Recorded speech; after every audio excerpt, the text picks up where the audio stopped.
Hello, everyone. Welcome to How to Get Your Products into China. My name is Ian Bennett. I'm the Senior Manager International Trade with Australian Business Consulting and Solutions. And today we have Sarah Chang, our Practice Manager for China.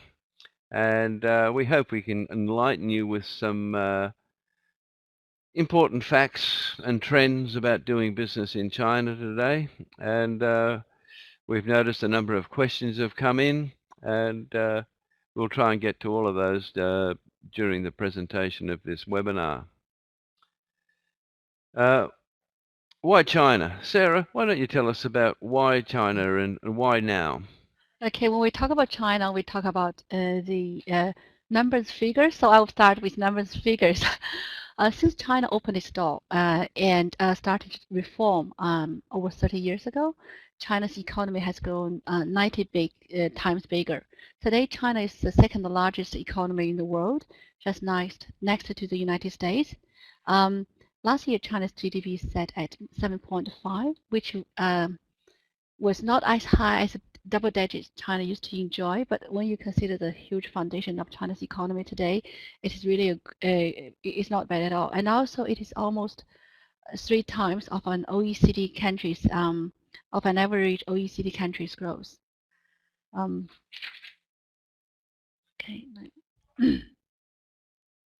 So this chart shows you give you a kind of snapshot of China's economic performance last year.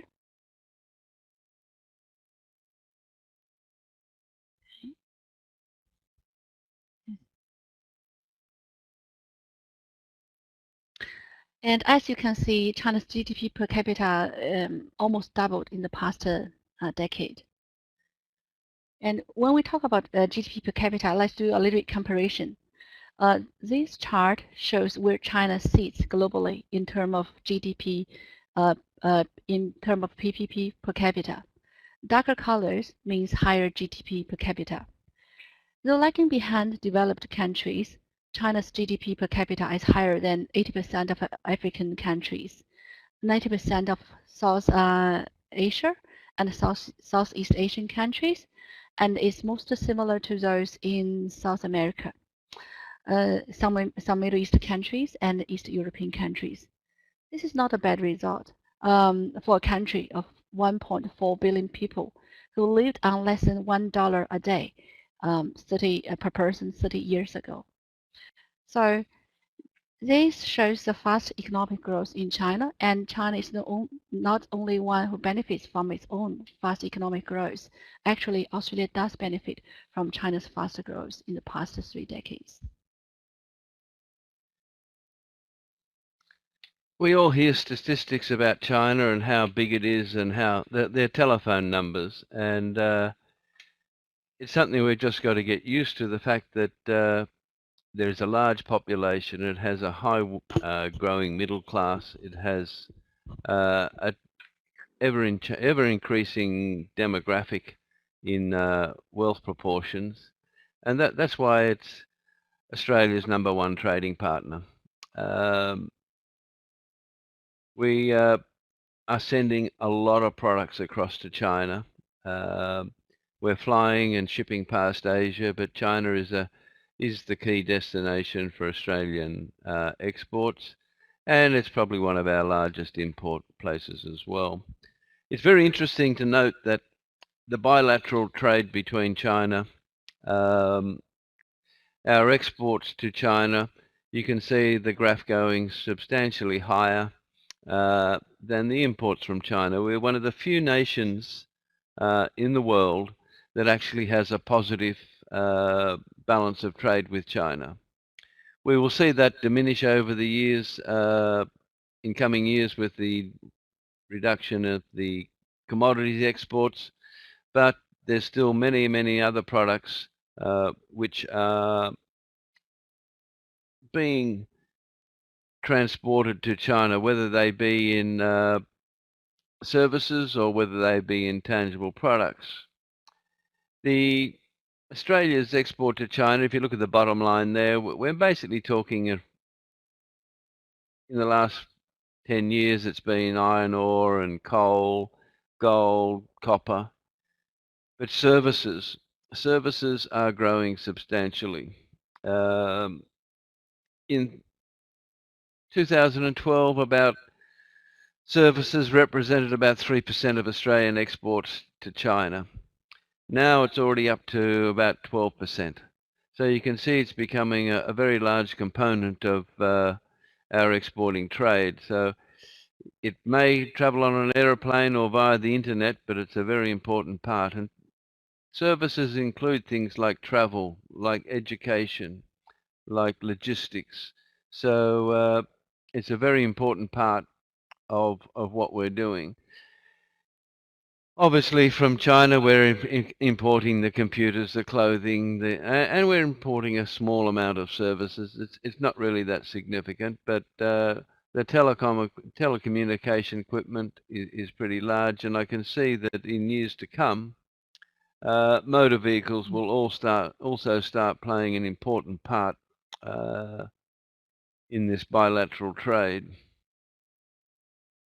But everything is bound in China by what the government does. The government regulates. It's involved in many levels of the economy. There's government-owned, government-linked companies. Some people find that a bit of a quandary on the way through, but it's all a part of being and understanding China. And the good thing about China, though, because they're highly regulated, when they put a plan together, they can actually bring it to fruition. And they're onto their 12th five-year plan. So it's not as something they just thought of recently. They've been doing it for nearly 55 years now. And Sarah's going to take you through the five-year plan, which shows how the economy will change and what opportunities it'll create for Australian exporters. Yeah, so five-year plan is China's national strategy. Since 1953, 4 years after People's Republic of China was established, China started its five-year plan. Now China is on its 12th five-year plan. So from year 2011 to 2016, China is on its 12th five-year plan. So in the past 60 years, China has been never off its plan, even during the Great Cultural Revolution in the 1960s and 1970s, during the Great Leap Forward in the 1950s. So a five-year plan regulates and guides China what it is going to do in the next 5 years. So the 12th five-year plan focused on to improving Chinese people's well-being and to foster a sustainable economy. So as you may know, China has gone through this fast economic growth in the past 3 decades. And as a result, China and Chinese people did benefit from this fast economic growth, but also that caused some issues like air pollution, and inflation, the gap between the rich and the poor.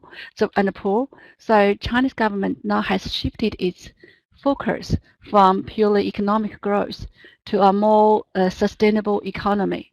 So with this national strategy, China is putting more efforts and has been implementing more policies and implementation measures or measurements to increase its people's income, to invest more in infrastructure, to build better infrastructures, and go green.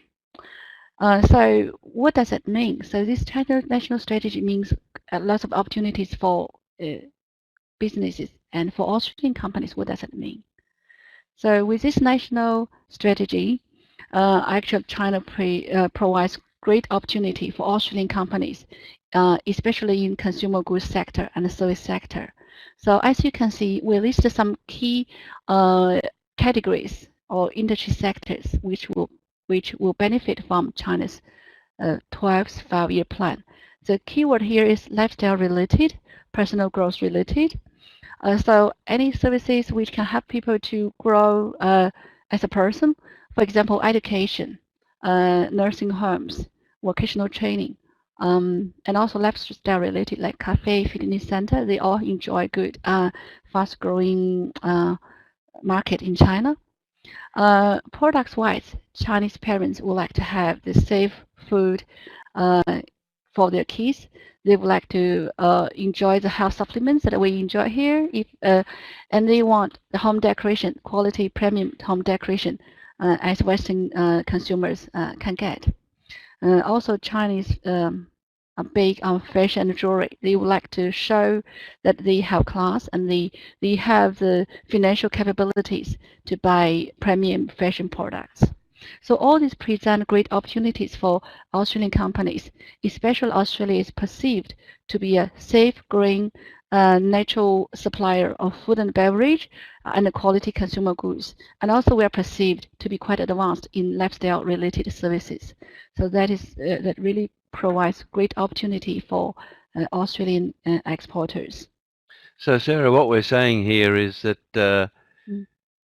China's looking to be healthy. They want to look good. They want to feel good. They want to eat all the right foods because they're a little bit concerned about some of the homegrown products. Yes. But they're also thinking about what's happening with the population. If we think about the one-child policy, that has caused a conundrum for the government in as much as that traditionally the family unit looked after the elderly. But now with one child, it's very difficult. So it's impossible, almost impossible. So there's going to be a stage between the current policy and now there's a new policy for and more children can be had by a family. But in the meantime, there's going to be this very, very large space where a lot of the aged care services, aged care facilities, training of aged care staff is going to come into play. And Australia has very high standards and pretty clever products in that area. So think about the foods that needed in the aged care industry. Think about the packaging. Think about the servicing of those products. So the aged care industry, food and beverage, health products, it all fits into sort of one industry vertical that creates great opportunities for Australian exporters. Yeah, definitely. And talking about opportunities in China, we talk about consumer goods and service sector, and geographical in terms of locations and target segments and target regions in China. Lots of companies would probably be talking about Beijing, Shanghai, but also I know more and more Australian companies realize the opportunities in the second, third, and even fourth tier cities in China. We talk about second, third tier cities in China. They are still the city with 4-5 million people and above. So that is a fast-growing sector. I would say Beijing, Shanghai, Tianjin, Guangzhou, those first-tier cities are pretty crowded and with foreign brands, and they are very competitive. The consumers have become more sophisticated and picky in a way. But in second and third-tier cities, you will see less brands, but lots of growing needs for quality products and services. So when we talk about China, don't just focus on first-tier cities, but consider move to second, third, and fourth-tier cities. Another opportunity is the Shanghai pilot free trade zone. China actually restrict foreign investment in certain sectors, and also, for example, financial and education sectors, and also there are some soft barriers, trade barriers, for some products that will be exported to China. But with pilot-free trade zone, that provides great opportunity for companies to ship their goods to the free trade zone without paying import duty, and then test the Chinese market by sending small volume of goods from free trade zone to the mainland China market at a minimal cost. And also free trade zone is a perfect location for some sectors, especially financial sectors, to set up your own office in China, because the policy in Shanghai pilot free trade zone is much more favorable and open to foreign investors. Another opportunity we would like to talk about is the China, to sell into China. So as what has been happening here in Australia, e-commerce has been growing so fast, and same case in China. Probably you have heard about Alibaba Group and Taobao. The Alibaba owns the major B2B, B2C, and C2C platforms in China. And then they pretty much dominate the e-commerce market in China. They provide B2C solutions through their online platform Tmall and C2C solutions through its online platform Taobao. So when we look at the opportunity, probably bear in mind an average Chinese spent more than $2,000 last year on through on online purchasing, and actually over 49% Chinese had online transaction last year, retail transaction. So it's a huge, fast-growing market. Yeah. So look, as Sarah was pointing out, as I said at the beginning, these numbers are astronomical. Yeah. 6 million new users on the internet every month. Mm. You've got 140 million people shopping online right now. By 2016, there'll be 520 million people shopping online. And they have actually elevated the online shopping to an art form. And you've got to be well prepared, but the rewards are great. In China these days, if you order a nice blouse or a shirt and you have it delivered by the courier, you actually get to try it before the courier leaves. And if it's not the right size, the courier takes it back. That's an absolutely phenomenal competitive position that China has put their e-commerce platforms in. So you've got retail fighting with online. Chinese consumers are very tech savvy.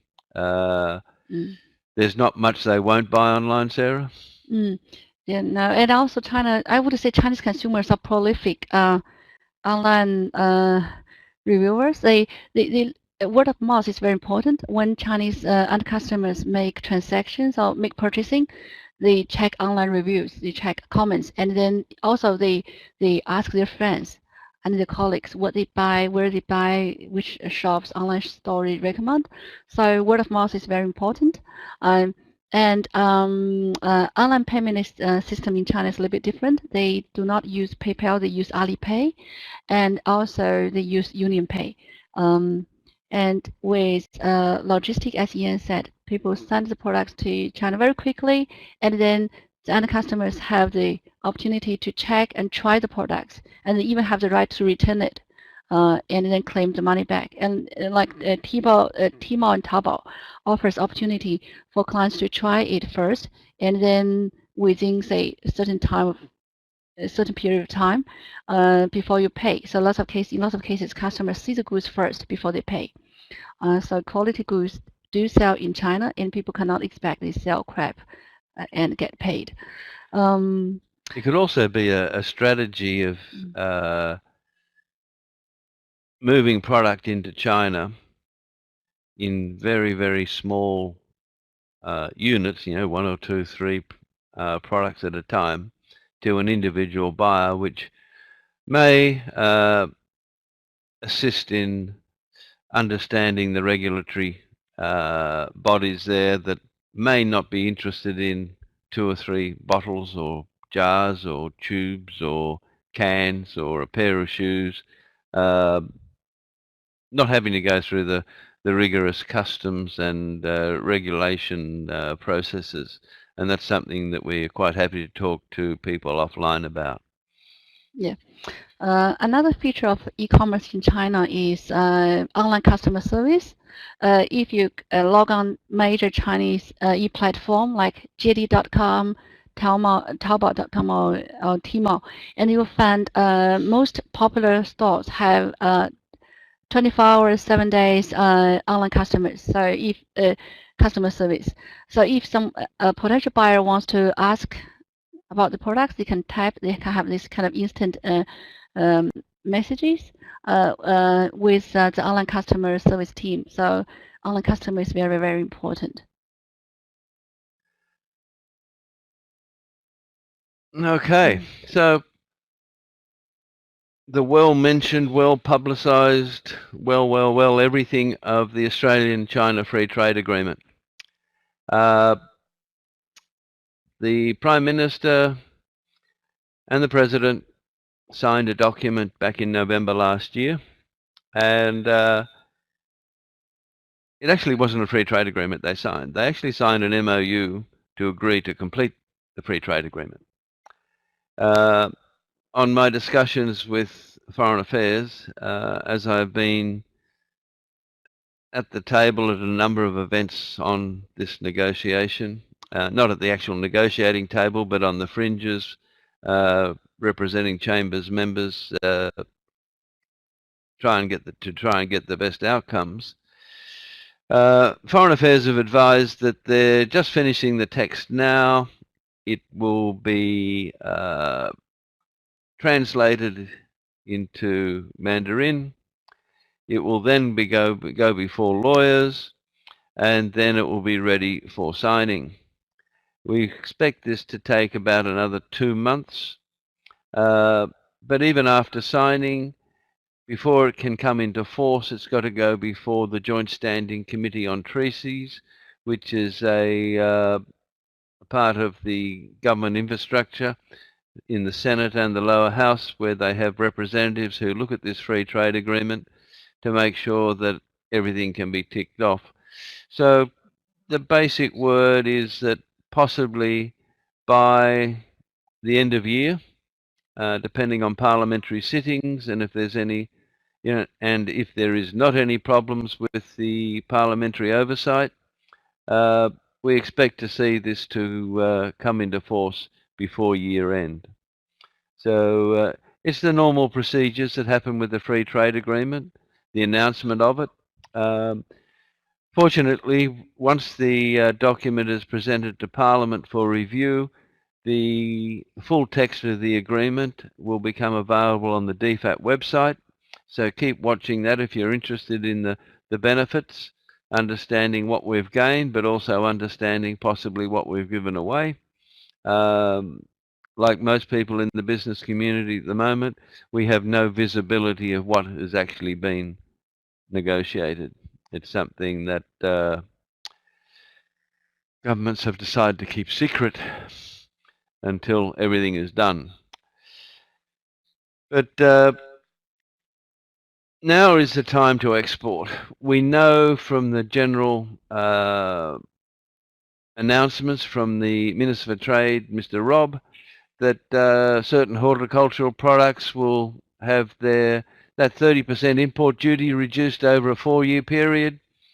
Beef cattle will take about, their duty ranges there now between 12 and 25%. It'll take 9 years to get down to zero. Wine will be duty-free in China in about 4 years' time. There's varying duty rates of between 14 and 20%.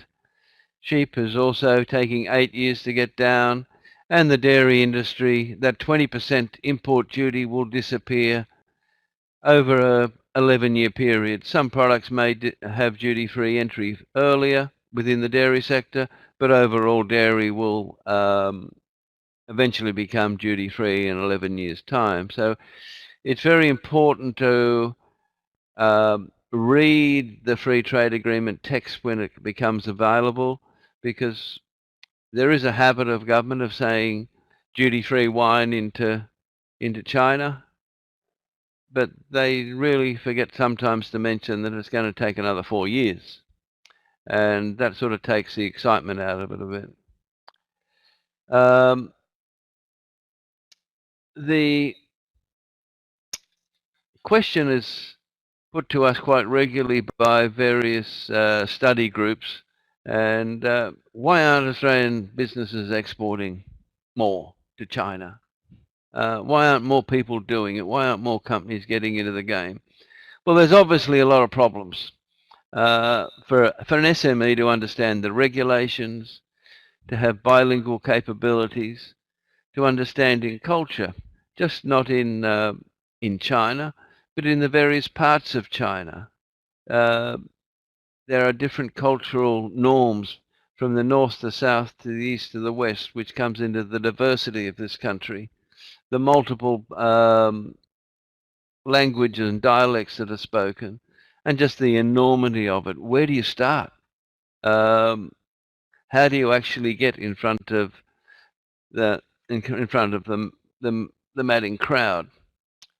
So we as a chamber and Australian Business Consulting and Solutions, we understand this. We understand it's a big problem for SMEs, but at the same time, it's now time for Australia to get their first. The smart Australian exporters will start taking the first mover advantage. You don't enter the China market overnight. I've just mentioned the free trade agreement will come into force towards the end of this calendar year. So that leaves you about 5 to 6 months to get your strategies right, to get your products right, and to understand how you're going to enter this enormous market. And even though Sarah mentioned that it's only 7% growth this year, I reckon most countries in the world would give their back teeth to have a 7% growth. So, okay, it used to be 11 and 12s, but forget that. It's 7%. It's still triple what we're doing here in Australia. So think about it carefully. Think about how you're going to take care of the first mover advantage. And as a chamber, we know it's difficult. We've been doing China business for 14, 15 years and hand-holding companies into China and leading them on to great successes. So the New South Wales Chamber has come up with a very special program to help SMEs into the market. The chamber movement in Australia is going to do the heavy lifting. We're absorbing a lot of the costs, and I'll get Sarah to take you through this really exciting export growth China program. Yeah, so Export Growth China program is a low-risk, low-cost, fully supported program to assist Australian exporters, especially SMEs, to enter and expand in China market. The program is fully supported by both government in Australia and China, Austrade in Australia, and China Council for the Promotion of the Trade in China. In China, fully support this program. Okay, so it's a 6-month program which consists of 4 components. When the company joins the program, the first step is we will do this China Export Readiness Assessment. It is an online assessment systems. Exporters will provide their business information through this online system that helps them to review their performance and strategy.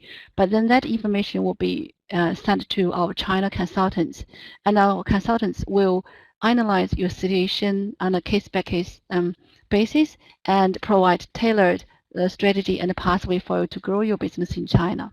So we will provide feedbacks on your packaging, on your marketing claim, on your distribution channels and target market segments.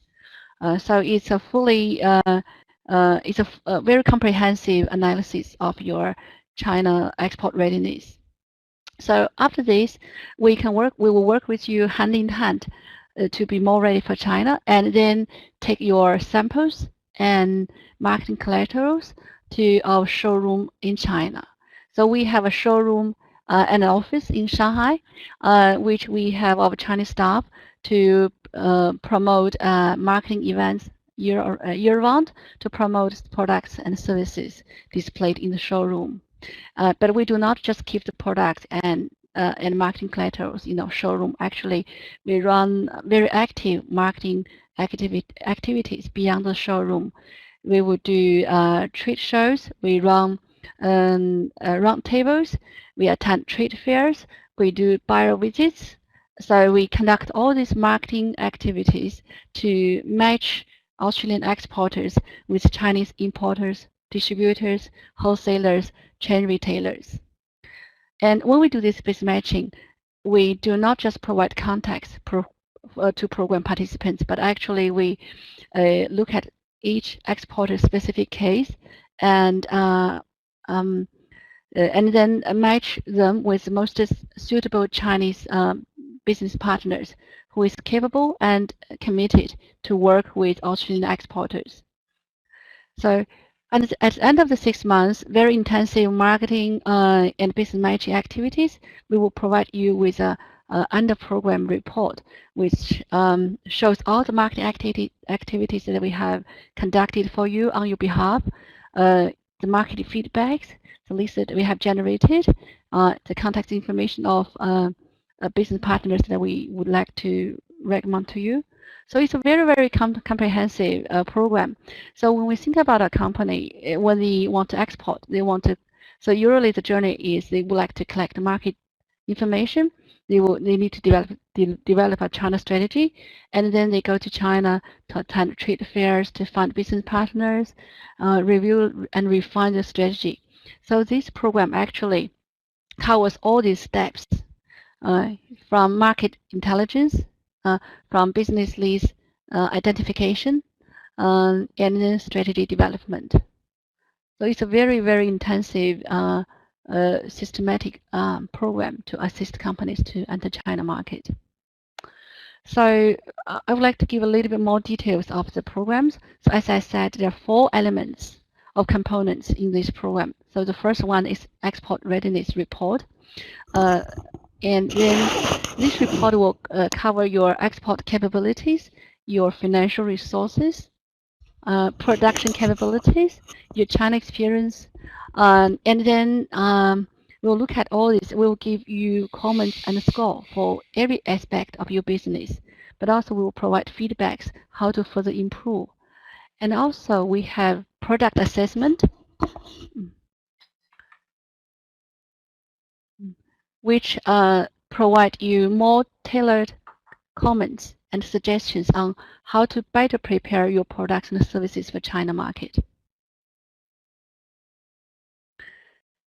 And the next component of the system, of the program is to showcase your products in our showroom.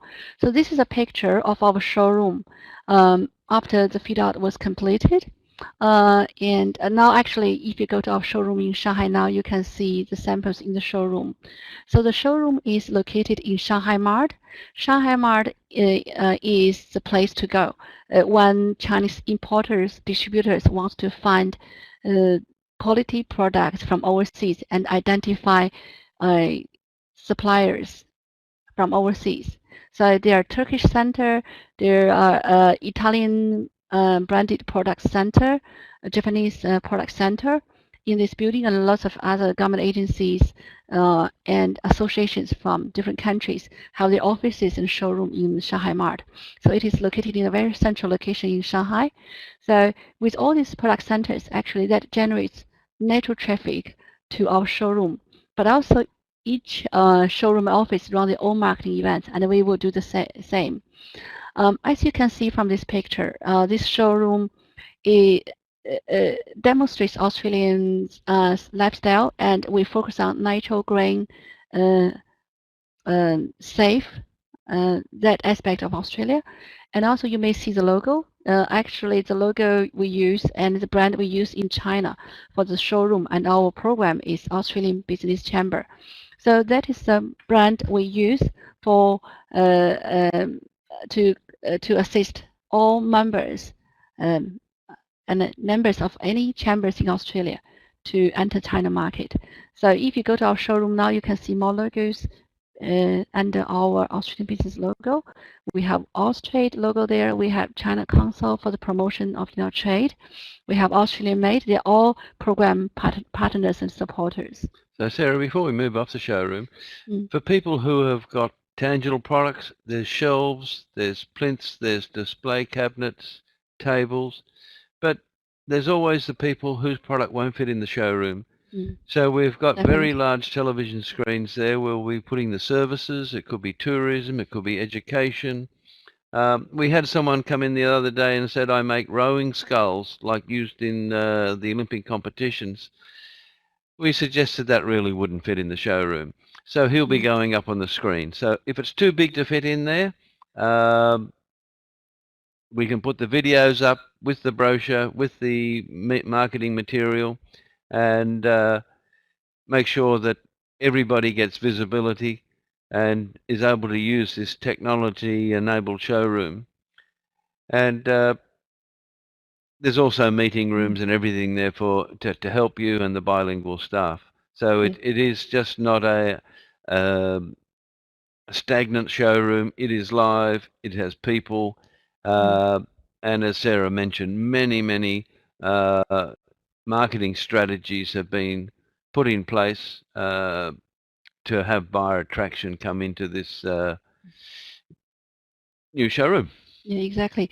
And the actually on the 28th of May, South Australia Premium is visiting our showroom, and we are running events to launch South Australia products in this showroom. But also we have products from other different states in the showroom.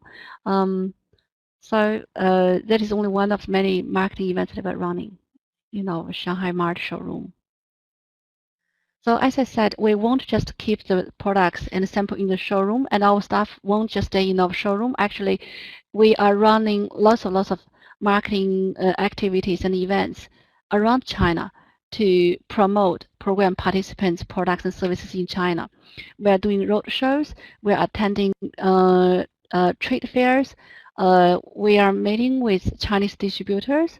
Also, we are running events with various industry associations and government agencies. Plus, we are doing all this online social media marketing. We are building our China website. Each program participants will have a dedicated web page with Chinese version of their company profile and products information. We are also doing this WeChat and Weibo public account to attract Chinese businesses in specific industry sectors to communicate with our program participants, but also follow what we do in our showroom and what we run in China. So we have whole comprehensive marketing strategies and events to promote export growth China programs, participants' products and services in China. This chart shows you the roadshow that we are running in China in the next several months. Actually, we have already done our roadshow. I was in China a couple of weeks ago doing roadshow in Tianjin and Zhengzhou, two most fast-growing cities in China.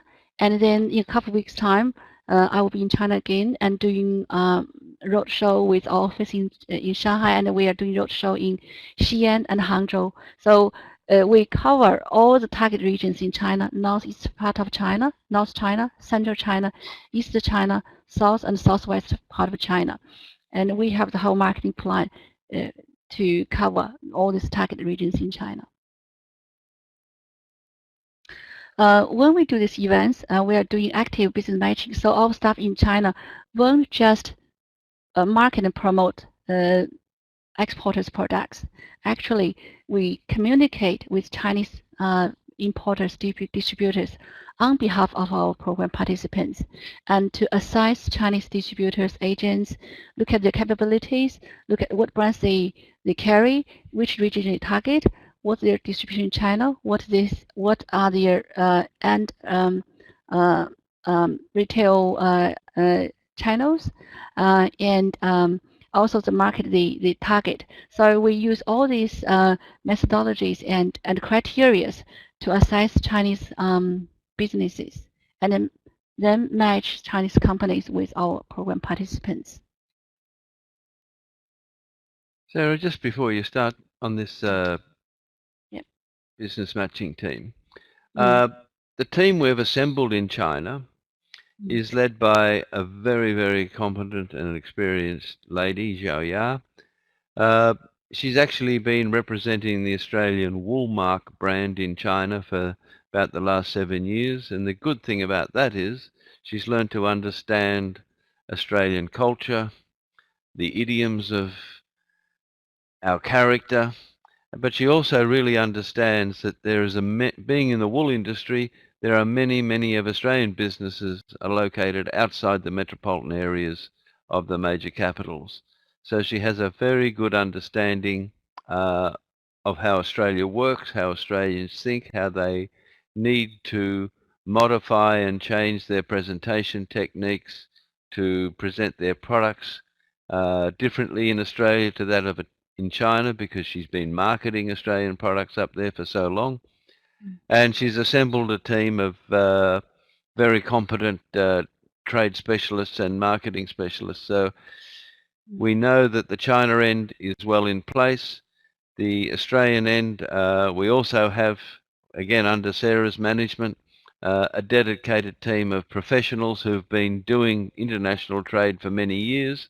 And as I said before, we've been doing work into China now for 13 or 14, 15 years. So it's the team in Australia is in place, the team in China's in place. And so the business matching that's going to go on will happen through a number of strategies that are already in place, that are being tested, tried, and ready for commencement of round one of the China showroom. Now, the interesting thing here is, even though it's we've got basically 7 weeks before the first round starts, anybody who comes into the program will actually have a distinct advantage of going off to roadshows in China as an additional benefit before they actually start their rotation in the program. So it's basically taking that first mover advantage we mentioned before.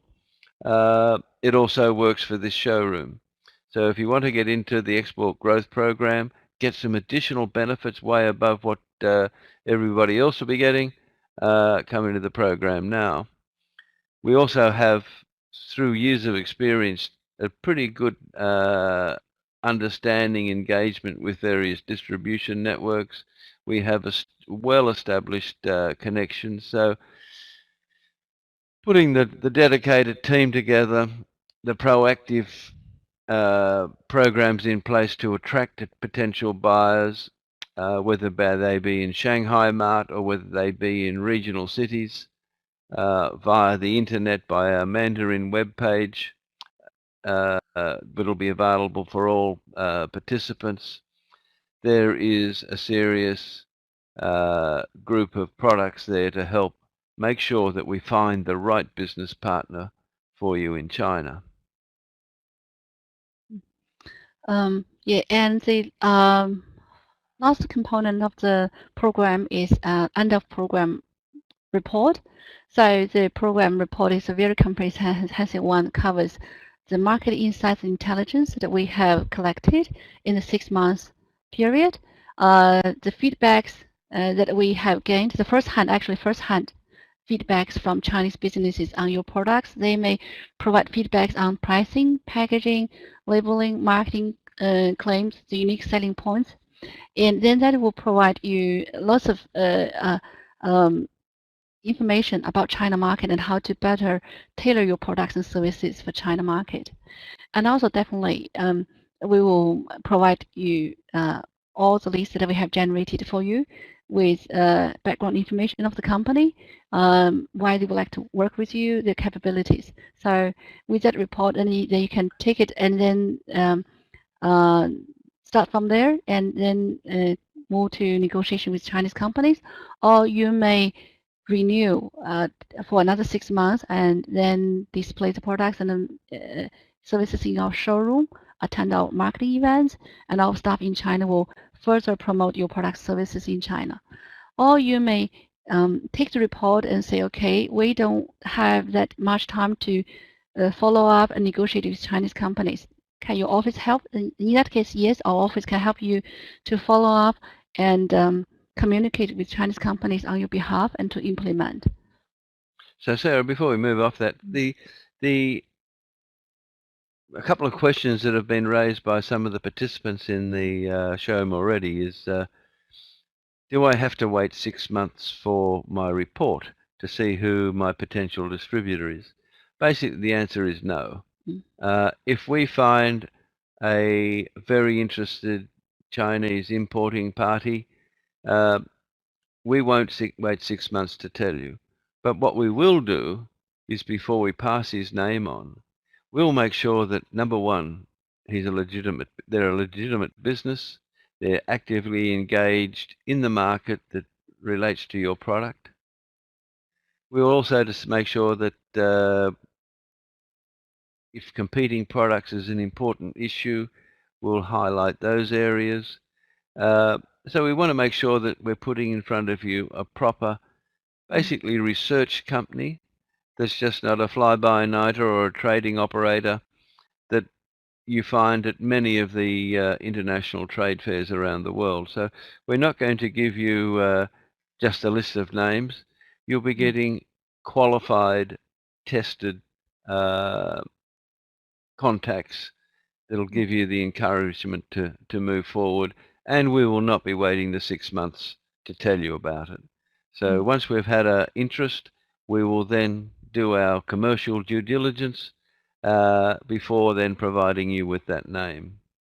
And as Sarah said, sometimes export managers are not available, or in an small to medium business, small business, there may not even be the right person to come up and negotiate.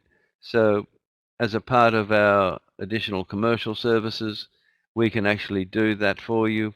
You can have us on retainer. You can help us. You can ask us how to market better, etc., etc. There's a raft of things there we can do to help you be successful in China. And because this is an interactive webinar,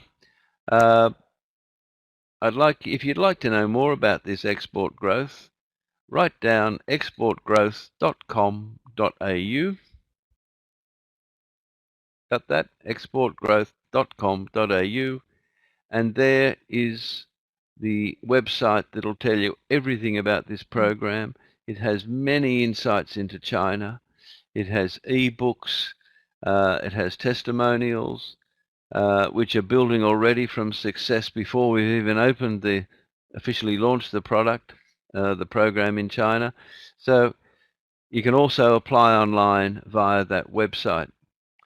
So looking at China as a whole, yes, the stars have aligned. The economy is stabilizing, but very solidly.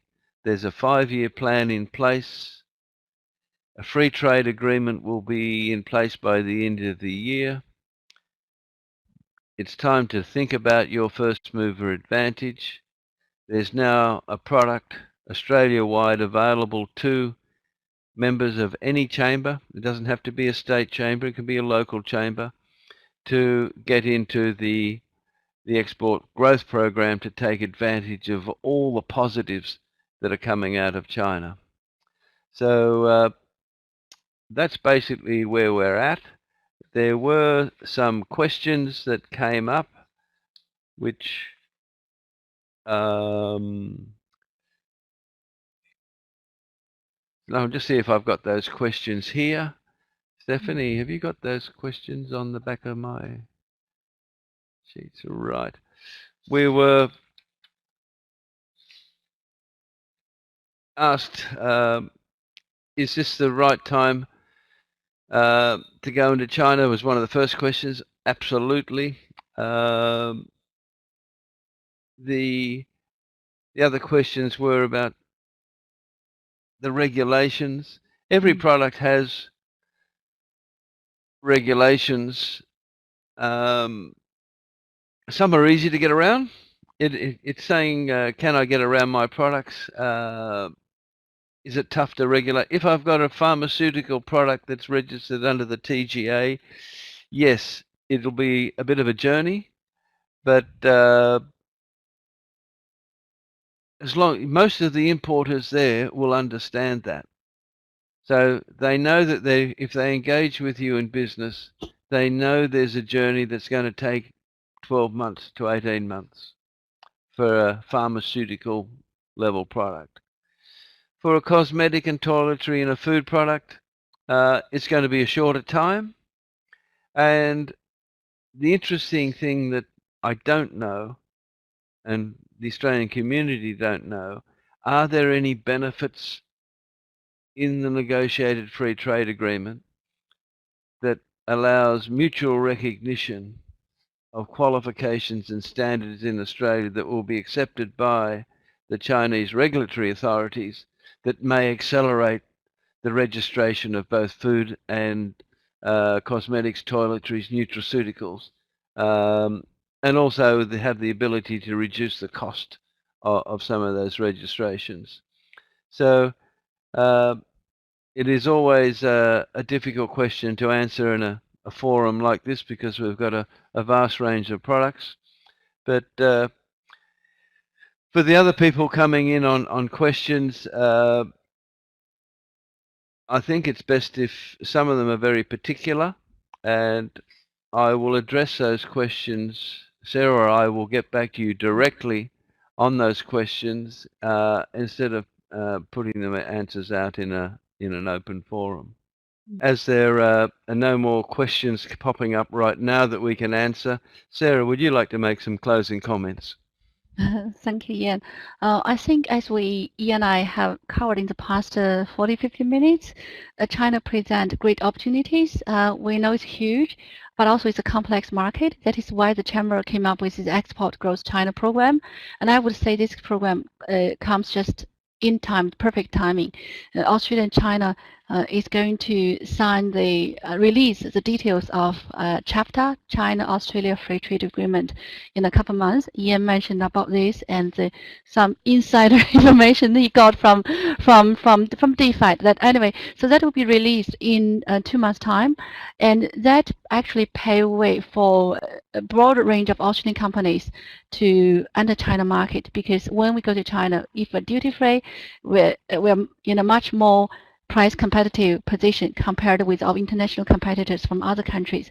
So right market, perfect timing, and then we have this program which is especially tailored for exporters to help you enter China market, or if you're in China market already and you want to further grow, that we can help you to further expand your market in China.